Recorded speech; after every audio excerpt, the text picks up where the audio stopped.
What is happening, my people? Howdy, howdy. Sending a text to my son real quick.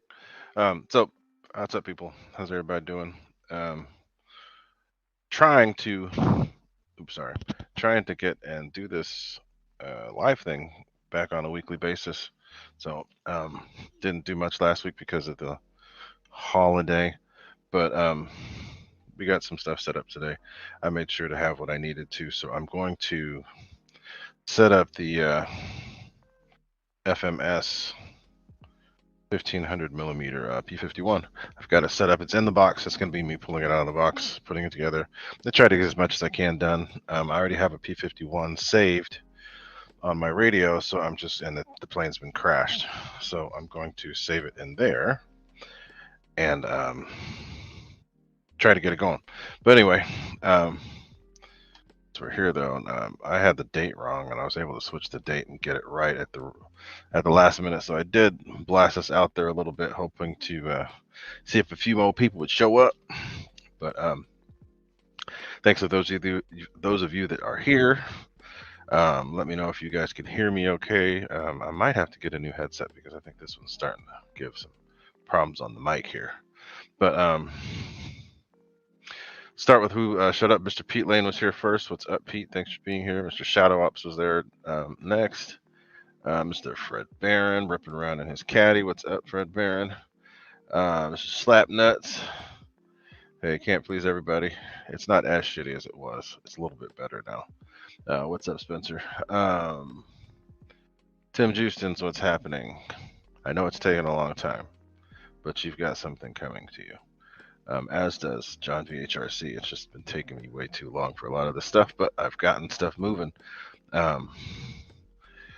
RC Pilot Will, what's up? Thanks for being here, buddy. Who else? Victor RC Jets, Mr. Duck Sauce FEV, what is happening?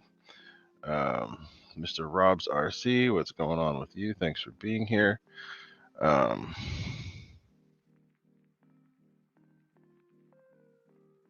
Rob's RC.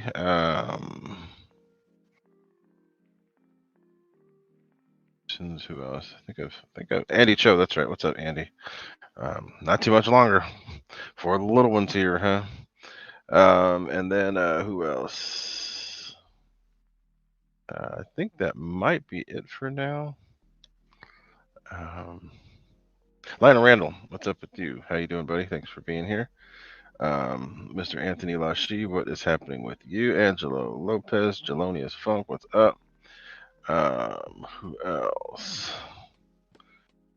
I'm thinking that might be. Oh, Mr. Blue Sky Bellow Laugh, what's up with you? Howdy, howdy. So I think that might be it. But thanks to all of you for being here. We're gonna try to do this little live stream thing here. See if I can get more people involved, because there haven't been hardly as many as there used to be back in the days. And I think it's just because the hobby's changed. Hobby's changed a lot. We've been over influenced with all these extra influencers out there now. So people are doing the thing, and on top of that, it's not the usual. Well, I mean, it's not the usual, but with COVID, everybody was so used to being cooped up in the house, not being able to do anything. So we had shows that had a lot more going on, but I hit a little bit of a stagnation there for a while. I had to get back to the nitty gritty of what it is that we enjoy about the hobby, and that's flying stuff and enjoying yourself and all those things. Shadow Ops FAA ain't nothing. We had the our NOTAM here today because of VIPs in the area, but nobody here in Moffett this time. They all went to SFO. But anyway, so we've got a change in focus, I guess. So just taking a little while to get things back to the way they used to be, and I'm switching up some of my planes, which is why you see the P-51 that's going to be done here, and then I'm going to have lots of other new jets coming up too. But we're going to get to the plane here in a little bit, but I want to do the usuals and see if I can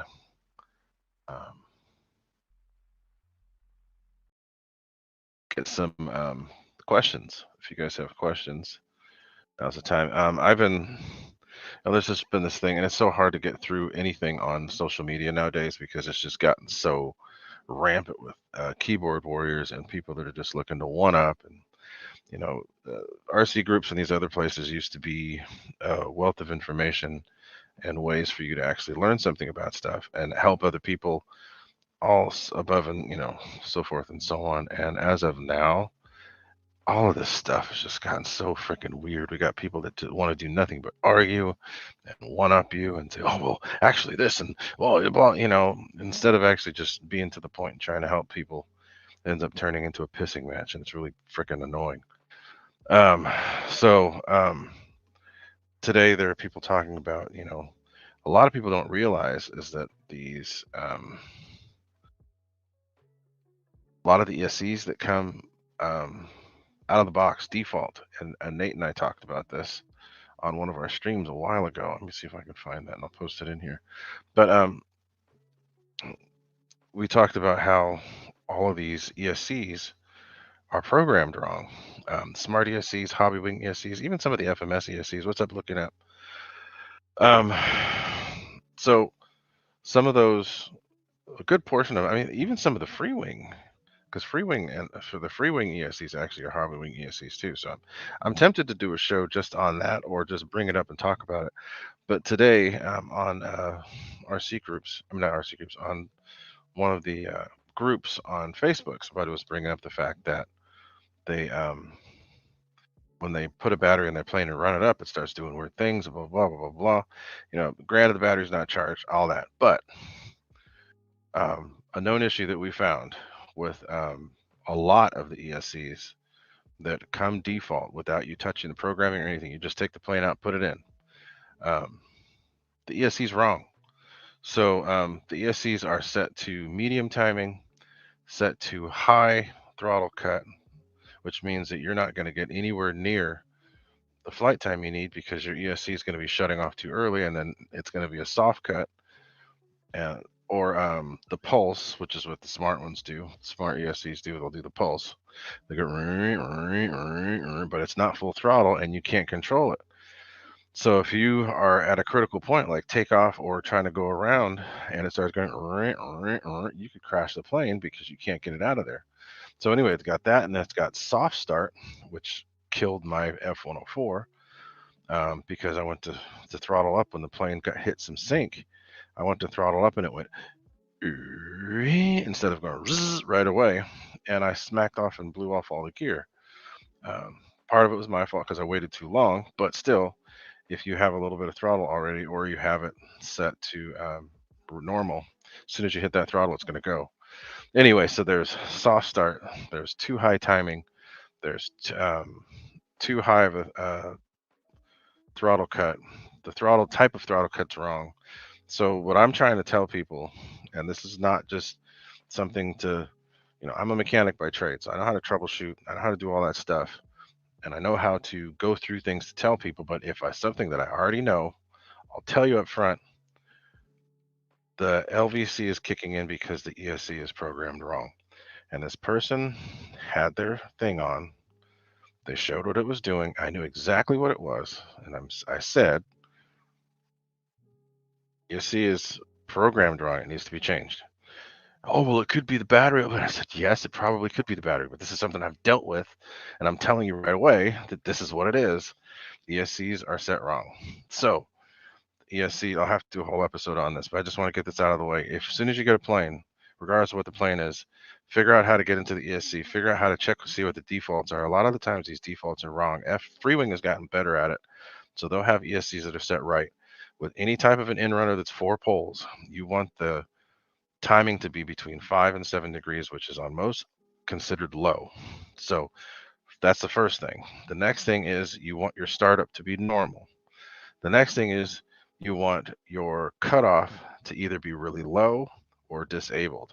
I always say that. I disable mine simply because I'd rather kill a battery than kill a plane. when a battery's bad, you'll know. You don't need an LVC to tell you that your battery's bad. You'll hear it and you'll feel it because the battery, the plane will go it'll be slow. But if you have a LVC set, it's going to drop because it's going to sense the voltage is low, and it's going to cut the throttle, which is bad because you don't want to cut the throttle. It's going to cut the throttle, which would require you to actually think more and go to all the way to idle and try to pull it back up.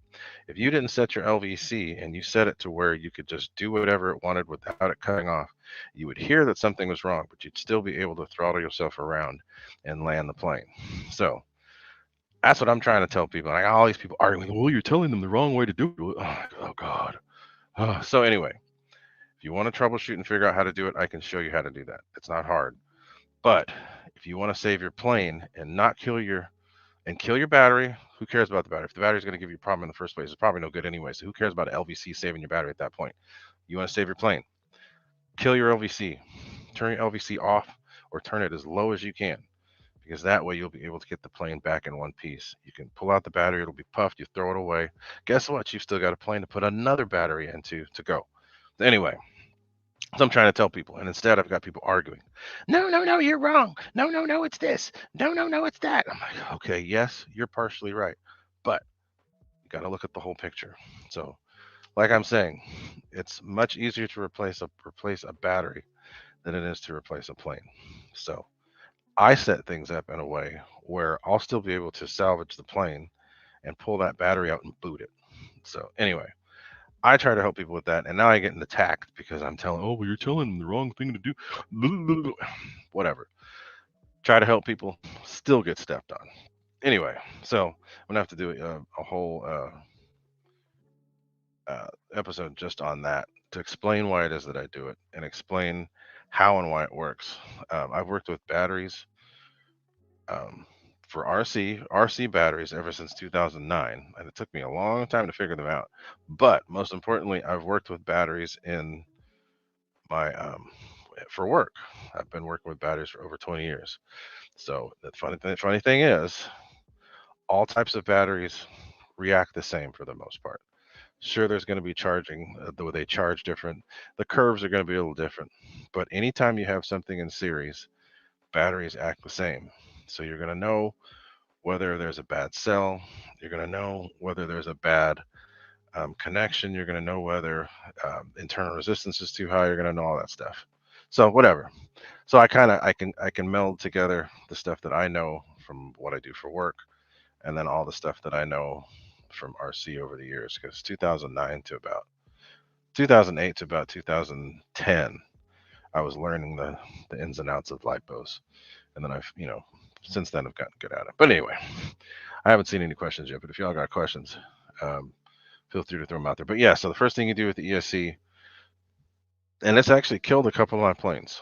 So I'm trying to help people so they don't kill their planes. My FMS A10, that plane killed. I killed that plane because I wasn't paying attention to the telltale signs of a battery going out. Not only that, I ended up crashing the plane simply because the ESCs could not be programmed. The older Predators could not be programmed. So the only thing you could do was set the throttle range, but beyond that, the defaults were set. So no matter what you did, there was a hard cut, there was a high cutoff, and there was medium timing, period. So with the older FMS, I don't know if you guys remember the red and the blue Futura from back in the days. Remember how they were blowing up the motors all the time? Why? Because they were on medium timing, and those motors were hot.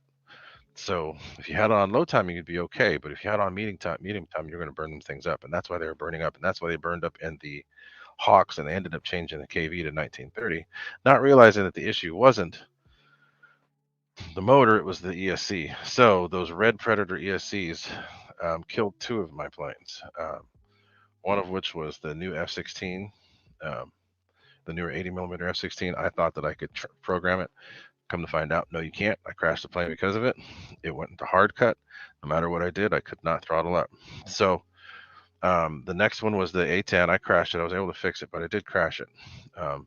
Lost one motor first, and then as I'm trying to go around, boom, the other motor went out. And what do you know? It was a hard cut, so I couldn't get it back. All the other ESCs from that point on, set throttle range first, then go in, set timing to low, find the timing to low, cut off lowest possible or disabled. So anyway, and then no soft start, got to be a regular start. Anyway, I'll have to do a whole episode on that again. I'll have to find the one that I talked to Nate about, showing how to do the forward programming with the radio, so you can program the ESCs that way. Yeah. So, and that's the thing, CVO Hobo. So the one that Nate and I did, I have it here. I just need to pull up the history, and I'll show you the one that I found. You got to skip to about 10 minutes. But Nate and I went through it. And actually, I'll give all the credit to Nate, because Nate's the one who figured out the radio and figured out how to do that. So he's the one that did it. But because it was the first plane that did it was his Eflite F-16, which had the new smart ESC, the 80 millimeter, had the new smart ESC, and also had the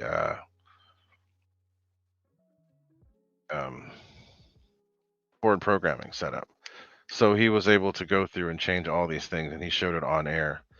So I just put it in the chat right there. That's the episode. Skip to the 10-minute mark, and he'll start talking about what the plane did. We had two planes do it to him. The first one was the E-Flight F-16. No, that was the second one. The first one was actually the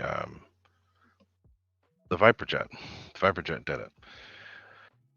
So he was able to get in there and change it, because for some, it would go around for a while, and all of a sudden it would go, the motor would pulse. Thing you got to remember too, because and it was set to really high, 3.8 volts for the cutoff, which is ridiculous, because most planes, when you set the when you first fly, number one, with the LiPo batteries, they always, like a 3S is going to be 11.1 volts, because it's going to be 3.7 volts under load. So as you're flying, it's normal for a plane to be at 3.7 volts per cell. That's just normal. So if you're going to be at 3.7 volts per cell with a regular battery, and your cutoff is set at 3.8, you're not even going to get any flight time. So that's another thing I was trying to get through to people. So anyway, we'll do that. I'll end up doing that again. I have to program 2 of my ESCs, so I'll go through all of that. But take a look at that link that I posted there for my live stream from a few years back, and go to the 10-minute mark, and Nate shows you how to do that. Andy said something else too. Andy, anyone figured out how to change the settings for the hovering ESCs with a programming card? And the issue in the 80 millimeter Cougar, yes, there's a different programmer you have to use, and I could do that on the program on my live stream one of these days, because I've got 2 others set up, but I can set up the ESC one for the one after that. But there's a separate program box that you have to buy from Hobbywing that shows you how to do that. So that's what I still have to do on my. I haven't flown my Eurofighter for a while, but I do need to get in there and change that timing, because the timing is set to high, I believe, which is just too much. The plane flies incredible as it is. So changing the timing will affect RPM slightly. The biggest difference is amp draw. So in the beginning, with the first real smart ESC, the Viper was burning through motors like crazy, and nobody knew why it was burning up the motor. It's because the timing was set too high. Timing was set at medium when it should be at low. That was pulling an extra 12 amps, which doesn't seem like much, but the motor's already pushing itself a little too hard, because it's a 36 millimeter in a 90 millimeter jet.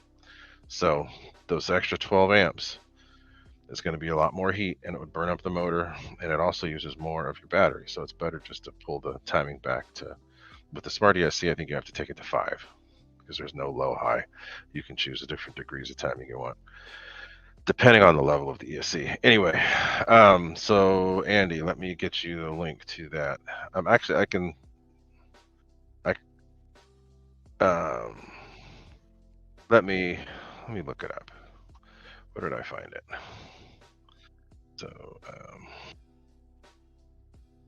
I found it. I found mine through Amazon.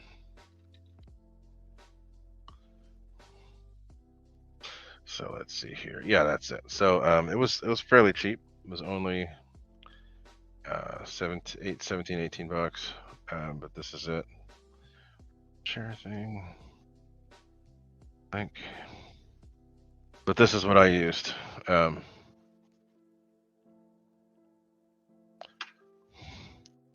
the Amazon. So yeah, and that's the one, Andy. I just put it in the chat.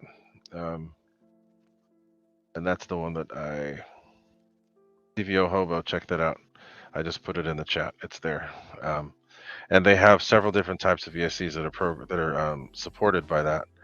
So there's little little pieces of paper that you change to make work according to which one you have. And I've used it. I used it on one of mine. So yeah. So the people don't really take things into account when it comes to timing and other stuff. Yes, you can get more performance out of your motor by turning it up to timing, but is it going to be worth it? If it's too small of a diameter motor, you're going to end up overheating the motor, demagnetizing it, and it's not going to work the way it should. So, what I recommend for 4-pole in-runner motors is, and basically any motor, unless it's specifically designed for certain timing, like the JP fan, they ask for a specific timing. Set your ESC to low timing. It keeps heat down, keeps amp draw down, and you're able to make it work. If you set with 2 poles and 1 turns, 2 turns, all that stuff, you can change your timing according. But when you have a 12 blade with a 4-pole motor, or even a 9 blade with a 4-pole, it's best to just leave it at low. The higher you go up, you're just going to create amp draw and heat. And whenever you create amps, you're going to draw more from the battery, and it's going to shorten your flight time, and shorten the life of your battery because it's going to get warmer. So anyway, and yeah, so you don't want to burn up the ESC, the motor. So can't be done.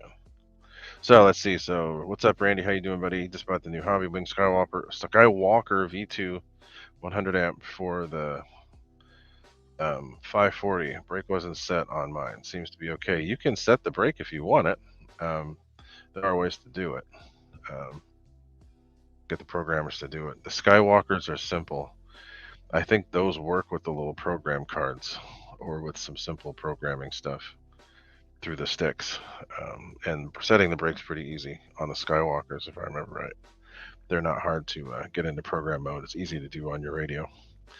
So that's all up to you if you want to have a brake. A brake actually will make a prop plane go faster because that propeller stop don't create as much drag. The propeller windmilling actually creates more drag, which is what a lot of people prefer.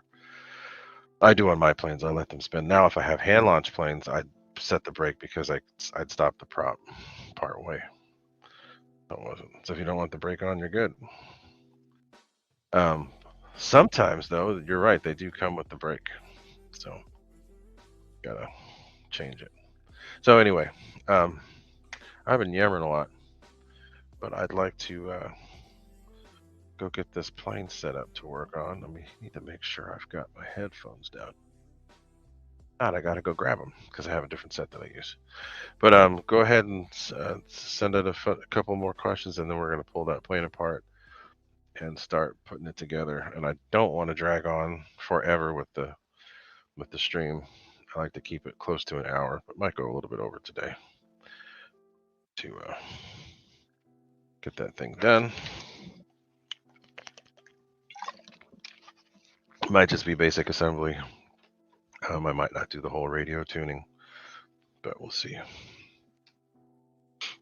If there's anything else you guys need before we transition to the hands-on section? Oh, GB, I didn't say what's up to you. Howdy, GB. Glad to see you on here. Thanks for being here.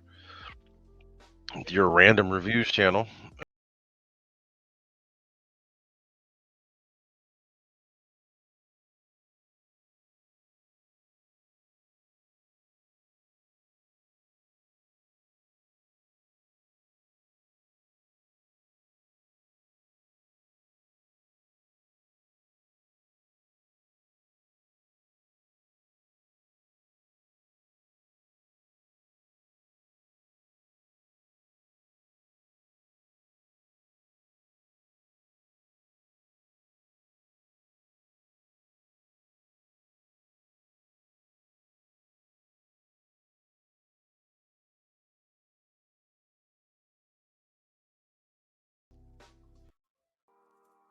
So, anyway.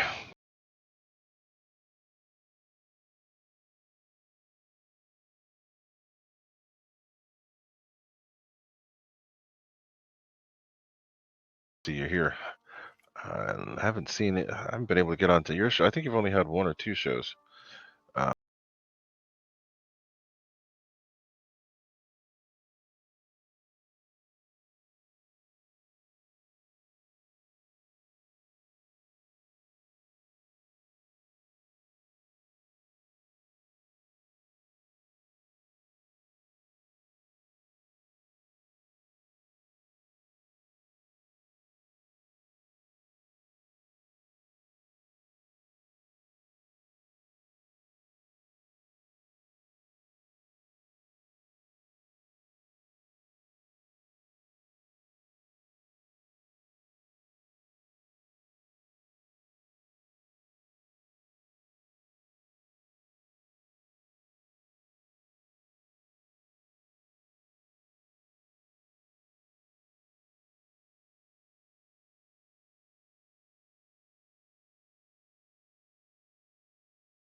So that's that. Hope that wasn't too boring. As usual, I make a mistake on the assembly with one thing. I always find at least one thing to mess up. So, anything else y'all got? Let me see if there's any other questions I missed out on. RC Pilot Will, thanks for hanging out. I see you probably left already. It's late over there on the East Coast, but thanks for being here.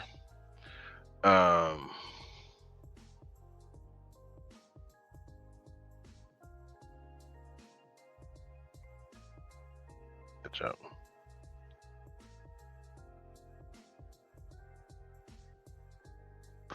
No screws in the carpet. Don't worry, we're good. I have. This is kind of my makeshift workshop area if I don't if I can't set up outside, which I haven't been able to do because of the rain. But let's see. So thanks for chatting with you guys here. The Eflite is cool. The benefit to getting this plane is it's a different scheme, and I think the ESC is actually a little bit better. It's not a smart ESC, but it's a cool plane. They're the same planes, just barely different. I was just talking about that the other day, Fred Barron. That's hilarious. Pook you and pook me. Anyway. So CVO Hobo, let me get you the link because I bought it from. There it is. I bought it from Porcupine RC airplanes. Give me a second. I'll give you the link.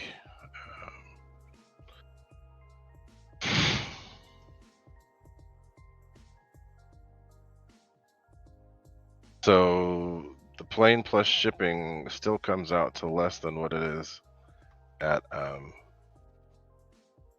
Eflite, from Eflite. So here's the link. Sent it. So that's the link there. It's a little bit less and you can get it sooner. The benefit to the Eflite is having the bind and fly version, which is cool. Randy Huffins, yes, it does have the Reflex 2 in it, but I'm not using it. It's coming out. And I'll either use the 11RX or I will use the AR637TA. Or T. Depends on which ones I have. I think I have some that are changed.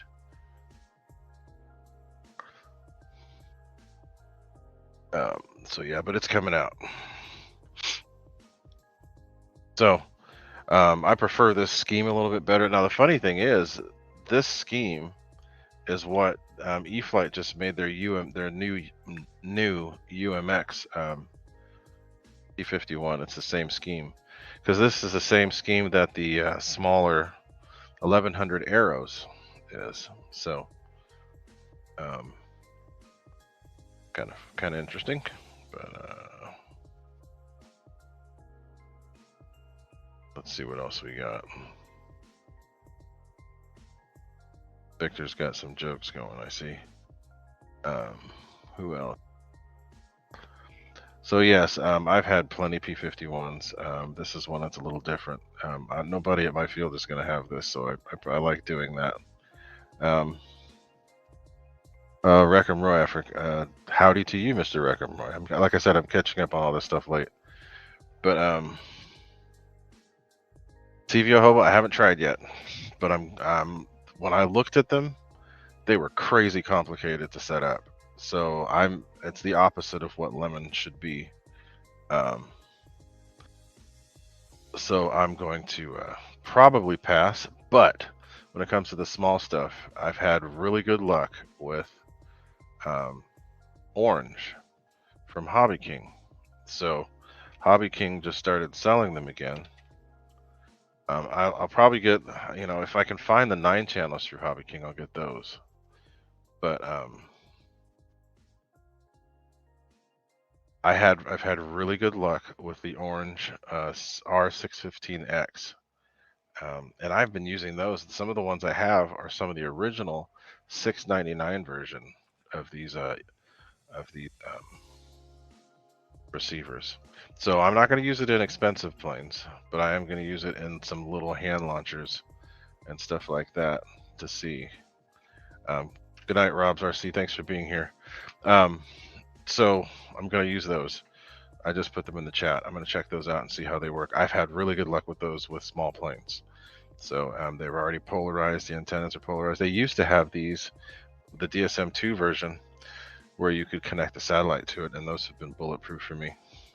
No issues. I've even flown them at full-scale airports with no problems. And yes, Reckham Roy, those things are actually a really good idea.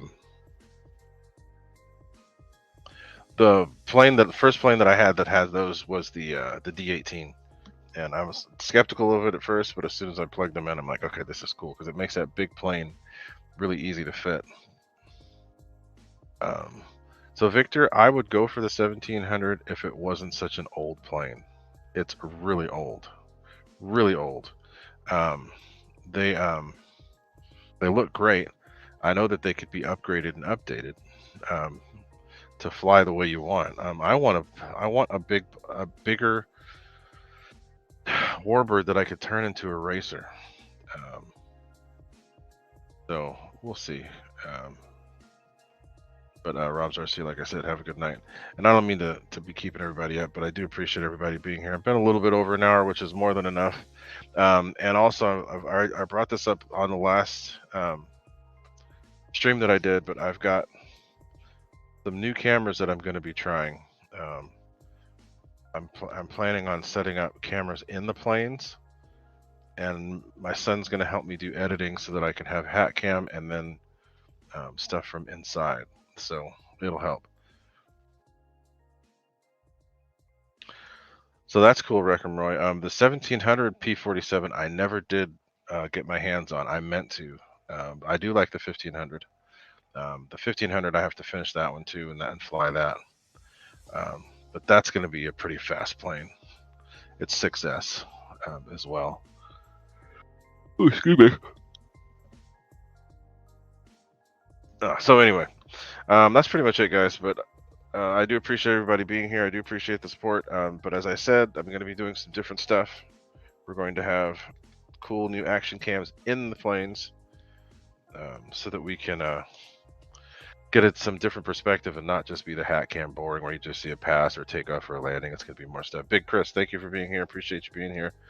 But guys, I will be posting pretty much a video a day from here on out until I can get some new footage. I've got a lot of backlog stuff that's been posted. So take a look. Mike Bird, what's up? Take a look at that stuff. Pretty much every day there will be a new post going up, and if I get to fly this weekend, there's going to be more videos. But my son's working with me. He just sent me part of something he's working on. Looks pretty cool. He's going to be doing some new intros and outros for me, and we're gonna, because he's the one who did the original intro that I've got on here, but he's going to do some new stuff. It's going to be pretty cool. But I'm going to try to liven things up. I've been paying more attention to algorithms and other stuff. So anytime you guys like, comment, and subscribe, it helps. I'd appreciate it if you do that. Like, comment, share, subscribe, all that stuff. I'm getting more views again. I'm getting more subscribers, which is great. And I appreciate everybody helping out with that. But I'm trying to get the channel to take it to the next step. So we've gotten to 1.72 thousand subscribers. So we're moving up. It's taking a little while to get there, but I have to put that little extra effort in. And if you guys would help just a little bit by like, comment, share, subscribe, all that stuff. I know RC Plane Reviewer always says that. I'm only going to say it a couple times, but I appreciate if you guys do that and help this channel grow a little bit more so that I can do my best at helping the RC community be successful, especially the newbies, be successful at what they're doing. I don't like seeing people crash. Some people do, I don't. Certain people I'd like to see crash just because they just kind of deserve to do it. But I really don't like that. But I want to help people be as successful at this as they can. And this channel is hopefully helping people do that. I'm trying to get it out there to let people know that I'm here to help if they need it. And I'll share with whatever it is that I know. And if I don't, I'll refer you to someone that does. But I'm trying to keep this hobby fun, but also be technical enough to get people to understand what I'm talking about and help people get ahead. But I don't want it to become overly complicated on my end. I refuse to do that. Everything that I do, I find the simplest, most effective way to do it. So I'm going to do that with this. I'm going to do that with everything. So appreciate your support, and hopefully we'll keep this ball rolling, and I'll be able to pop out more stuff and end up getting you new angles of planes as they fly. So Rachel Cho, howdy howdy. Mike Bird, I'm glad to hear that. And you know, it's just all I can ask you to do is, if you do get something, pass it on to other people and let them know that I'm here to help. See if we can get more people to check out what Gooniac's doing. I haven't really been doing as much as I had on RC groups, just because it turned into kind of a cesspool of people arguing and fighting all the time. But I will get on there a little bit more and try to spread some love. But Miss Rachel Cho, howdy howdy. And the little one will be here soon. But anyway, that's it, guys. I'm gonna head out. Check out the videos that are coming up. I'm trying to change up the way I'm doing it. Let me know how you like it. I get comments all the time, but I'd like to get more. So anyway, adios, guys. Hopefully see you this weekend if the weather's good for us. So adios.